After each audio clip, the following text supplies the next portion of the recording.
A'udzubillahi minasyaitonirrajim. Bismillahirrahmanirrahim. Assalamualaikum warahmatullahi wabarakatuh. Selamat sejahtera, salam perpaduan. Syukur kita panjatkan kepada Allah Subhanahu wa taala.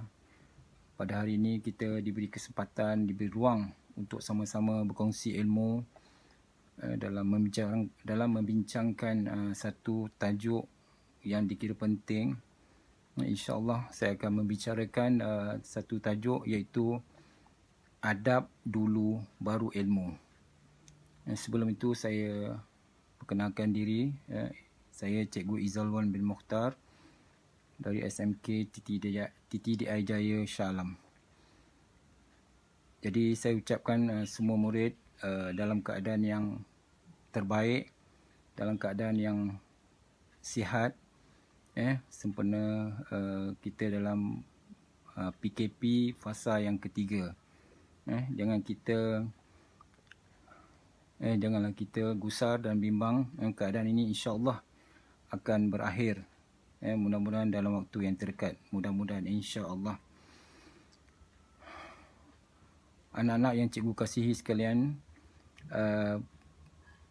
apakah yang dimaksudkan dengan adab dulu baru ilmu? Baik, orang yang beradab biasanya mempunyai ilmu.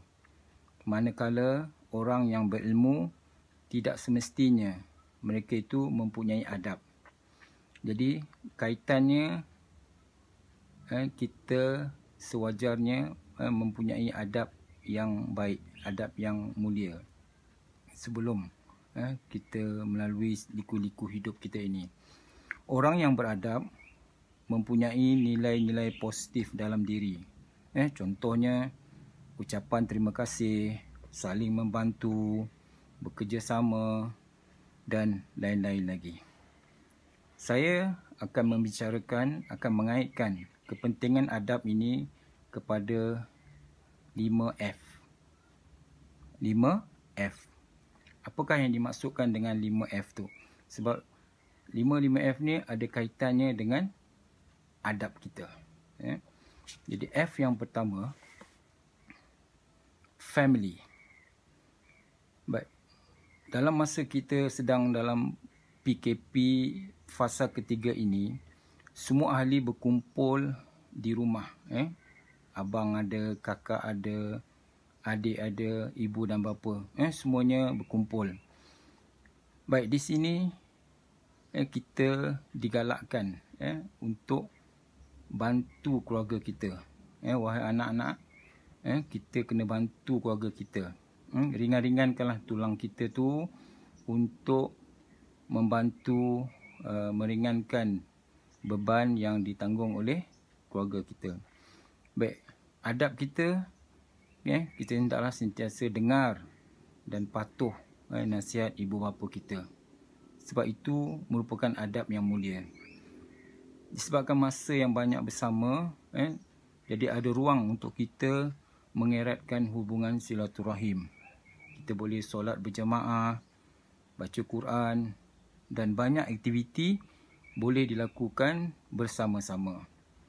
Jadi dalam peluang yang banyak ini, gunakanlah masa, jaga adab kita dengan family. Jangan kita membelakangkan adab yang kurang elok. Kita tonjolkan adab yang terbaik dalam family kita. Baik, F yang kedua. F yang kedua, food, iaitu makanan. Baik, sekarang ni musim PKP. Jadi kita sentiasa lapar. Duduk di rumah ni kadang-kadang kita lepas makan, makan. Lepas makan, makan. Jadi kita jagalah aspek pemakanan kita. Pastikan makanan yang kita masukkan dalam tubuh badan kita ni halalan thayyiban. Pastikan makanan tu seimbang.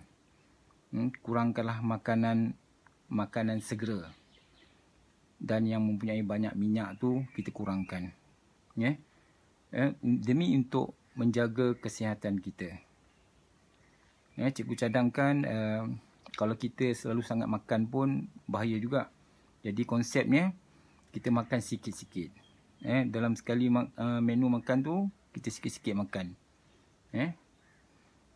Jadi bolehlah kita jaga kita punya kesihatan dengan mengambil makanan yang seimbang, yang berzat, yang berkhasiat. Jadi apa adabnya itu? Jangan membazir. Jangan membazir. Sebab membazir ni biasanya ataupun boleh dikatakan sebagai amalan syaitan. Syaitan memang suka kita membazir. Sebab itu peranan yang dimainkan oleh syaitan nak menyesatkan kita. Jadi wahai anak, jagalah pemakanan kita, supaya makanan yang masuk dalam badan kita ni makanan yang halal. Boleh Baik. F yang ketiga ni friends. Baik, setiap remaja sekarang ni banyak kawan. Jadi kita raikanlah persahabatan kita tu.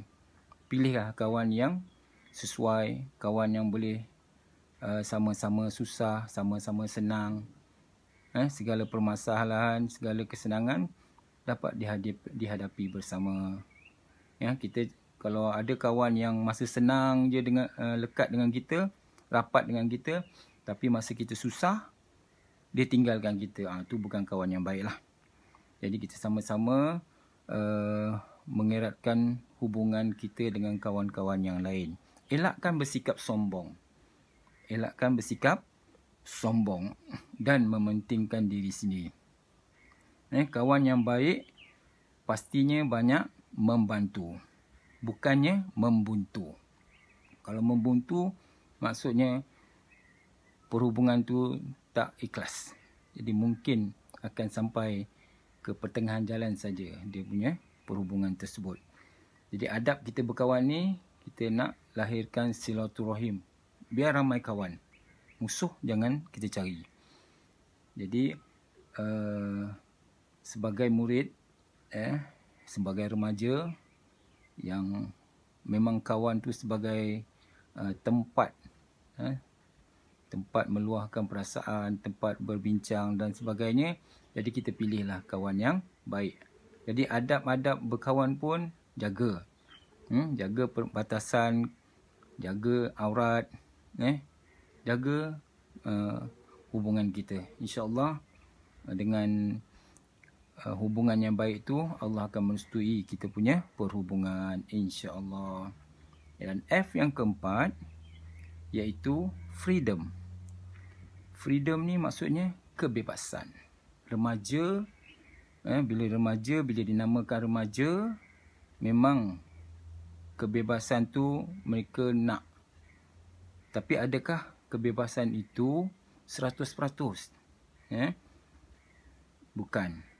Hak kebebasan yang dituntut oleh remaja tak boleh 100%. Kerana di luar sana ada banyak anasir-anasir yang boleh mengundang bahaya. Penculikan, lepak dan sebagainya. Jadi kalau ibu bapa lepaskan remaja ataupun anak-anak secara membuta tuli, secara berleluasa, maksudnya remaja berhadapan dengan satu situasi yang sukar nanti. Jadi perlu kepada pengawasan dan kawalan ibu bapa pada masa-masa yang tertentu. Jadi adab kita, kalau kita nakkan kebebasan boleh. Tapi bila ada masa-masa yang tertentu, kita perlu di bawah pengawasan. Kadang ilmu kita ni tak cukup. Ibu bapa merupakan individu yang berpengalaman dan mereka tahu. Jadi mintalah penjelasan dan juga nasihat daripada ibu bapa dan orang yang tertentu. Baik, seterusnya yang kelima. Yang kelima ini yang sangat penting, sangat yang kita alami sekarang ni. 5 iaitulah Facebook. Facebook. Facebook ni salah satu contoh alat media sosial yang yang berleluasa sekarang. Ada Instagram, Twitter, WeChat dan sebagainya. Jadi peranan media sosial ni sangat penting. Kalau kita sekarang ni berada di rumah, maka channel inilah, medium inilah yang kita akan gunakan. Tapi ingat, kita kena gunakan dengan cara yang baik, dengan cara yang positif. Jangan salah guna. Sebab kalau salah guna akan mengundang musibah. Kalau kita guna dengan baik, kita akan dapat banyak kebaikan. Banyak kemahiran yang kita akan dapat. Banyak peluang yang kita akan dapat. Jadi elakkan penggunaan media sosial ini sebagai tempat berlakunya permusuhan, caci maki dan fitnah. Kita jadikan medium media sosial ni sebagai merapatkan yang jauh. Yang jauh tu kita rapatkan. Bukan media ni kita gunakan untuk merenggangkan, menjauhkan yang sedia rapat. Jadi dah salah penggunaannya tersebut. Jadi banyak info maklumat terkini tentang PKP di seluruh dunia kita dapat maklum dalam media sosial ni. Jadi gunakan dengan baik. Media sosial ni umpama pisau. Kalau kita guna pisau tu dengan baik untuk potong bawang, potong cili dan sebagainya, maka hasillah makanan terbaik. Tapi kalau kita gunakan pisau tu sebagai alat senjata untuk membunuh orang, mengugut dan sebagainya, maka pisau tu telah disalahguna. Jadi akibatnya kitalah yang rugi. Okey. Jadi maksudnya kita gunakan alat media sosial ni sebagai tempat untuk kita berkongsi ilmu, tempat kita berkongsi cerita dan sebagainya. Banyak manfaat daripada media sosial ni. Sebab sekarang ni kita berada di rumah dan kita tak boleh keluar. Jadi alat ni lah yang menghubungkan kita dengan dunia luar. Jadi satu lagi peranan kita ni, peranan kita, adab kita menggunakan alat media sosial ni membantu kita sebenarnya. Sebagai bantuan terakhir kita untuk membantu pihak kerajaan, pihak pemerintah, kita stay at home. Kita stay at home. Itu sebenarnya adab kita dengan pemerintah. Jadi kita harap isu ataupun PKP ini akan berakhir dengan segera dan kita dapat melalui zaman bersekolah semula, dan saya pun rindu dengan murid-murid. Mudah-mudahan semua dalam keadaan yang baik.